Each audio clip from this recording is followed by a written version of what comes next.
जानिए bank recovery के दो सबसे बड़े हथियारों की, डीआरटी और सरफेसी एक्ट। जब कोई लोन एनपीए बन जाता है तो बैंक के पास पैसा वसूलने के क्या रास्ते होते हैं?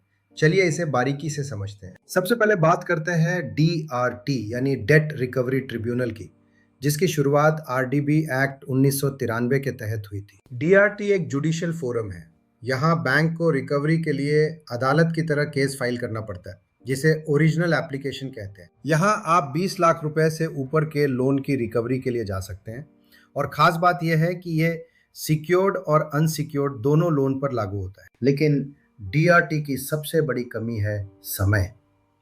यहाँ फैसला आने में सालों लग जाते हैं और इसी देरी को खत्म करने के लिए आया सरफेसी एक्ट। सरफेसी एक्ट 2002 बैंकों को बिना अदालत जाए प्रॉपर्टी पर कब्जा करने की ताकत देता है। बैंक केवल एक नोटिस जारी करता है और 60 दिनों के अंदर अगर पैसा नहीं मिला तो बैंक सीधे प्रॉपर्टी को नीलाम कर सकता है। पर ध्यान रहे, सरफेसी सिर्फ सिक्योर्ड लोन पर लागू होता है और बकाया राशि 1 लाख रुपए से अधिक होनी चाहिए। एक और महत्वपूर्ण बात, सरफेसी कानून का इस्तेमाल खेती की जमीन यानी एग्रीकल्चर लैंड पर नहीं किया जा सकता। थॉटफुल संक्षेप में कहें तो डीआरटी एक कानूनी प्रक्रिया है, जबकि सरफेसी एक डायरेक्ट एक्शन है जो बैंकों को रिकवरी में तेजी देता है।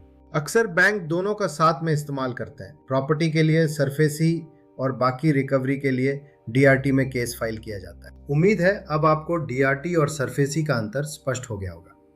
बिना कॉम्प्लिकेटेड टेक्निकल वर्ड्स के ऐसी ही जानकारी के लिए जुड़े रहे।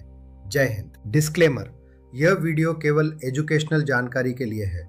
किसी भी कानूनी कार्रवाई के लिए अपने एक्सपर्ट की सलाह जरूर लें। फर्क सिर्फ जानकारी का है। एंड लास्ट में आपसे यही कहेंगे कि चैनल को लाइक, शेयर एंड सब्सक्राइब कर दो जल्दी से।